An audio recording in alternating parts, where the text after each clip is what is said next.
Après ma vidéo sur la glutamine, beaucoup m'ont demandé de faire d'autres vidéos sur les compléments alimentaires. J'ai déjà une bonne vidéo sur les BCA que vous pouvez voir ici. Cette vidéo va être sur la créatine et je vais aussi faire une vidéo sur la carnitine et les HMB. Alors très rapidement, qu'est-ce que la créatine et pourquoi la prendre en complément? La créatine est un acide aminé non essentiel présent dans les tissus musculaires. C'est non essentiel, c'est que ton corps peut le fabriquer s'il a besoin.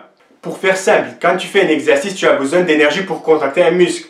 Et pour ça, il te faut de l'ATP. Donc plus tu as d'ATP, plus tu peux contracter un muscle. Et pour fabriquer de l'ATP, à ton avis, qu'est-ce qu'il faut sans trop aller en détail? Oui, la créatine. Donc c'est la raison pourquoi c'est intéressant de prendre de la créatine en complément. Pour réaliser ce processus, la myosine a besoin d'une molécule très énergétique que l'on appelle l'ATP. Cette molécule est hydrolysée, coupée en ADP plus phosphate, afin de libérer l'énergie qui permet la fixation de la myosine sur l'actine. Et puis la myosine tire l'actine vers le milieu.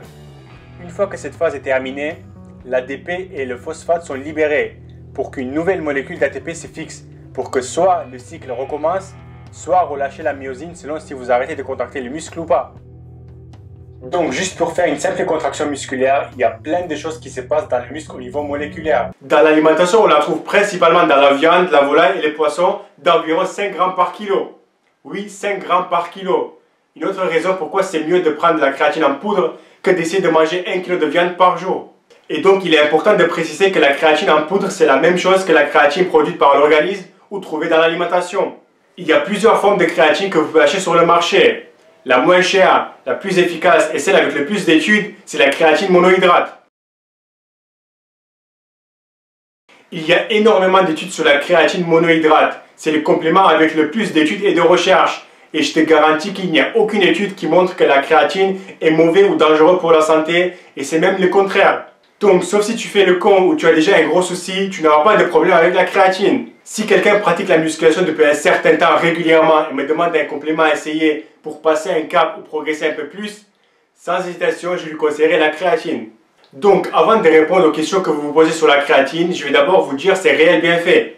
Au niveau de la force, la créatine a été prouvée pour améliorer la puissance. Une méta-analyse a montré que le groupe qui a utilisé la créatine a amélioré de 20% sa force par rapport à 12% le groupe placebo et 26% au niveau puissance par rapport à 12% de placebo.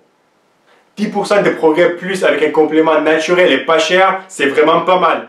Au niveau du poids, la créatine va vous aider à prendre du poids, donc c'est intéressant pour ceux qui sont maigres et cherchent à prendre un peu de poids. Et ça, c'est à cause de la rétention d'eau. Plus d'eau dans le muscle est égal à un muscle plus performant et un muscle plus volumineux. La capacité anaérobie. Certaines études montrent une augmentation de la capacité cardiovasculaire anaérobie. Ce n'est pas énorme, mais c'est une amélioration. C'est quoi la capacité anaérobie? En gros, ce sont les efforts courts qui ne dépassent pas la minute. La créatine, c'est aussi intéressant pour la fatigue musculaire. Comme la créatine améliore la capacité anaérobie, et donc l'étude sur la fatigue musculaire qui a été effectuée sur les nageurs de 50 mètres a montré qu'ils ont amélioré leur performance car ils avaient une accumulation d'acide lactique moins importante par rapport au groupe placebo. Il y a aussi quelques études qui montrent une petite amélioration sur la VO2 max, taux de sucre dans le sang, protection contre la perte musculaire, taux de testostérone, la dépression, contrôler la glycémie chez les diabétiques et pas mal d'autres que vous pouvez aller voir sur le lien que je vous mettrai en bas dans la description. Les questions sur la créatine. Déjà, est-ce que la créatine est du dopage? Non. Est-ce qu'il faut prendre de la créatine par cycle? Pas besoin, tu peux prendre de la créatine pendant des mois et des années sans arrêt, sans problème. Combien de grammes de créatine faut-il prendre par jour? Ne te prends pas trop la tête avec, prends entre 3 à 5 grammes par jour tous les jours.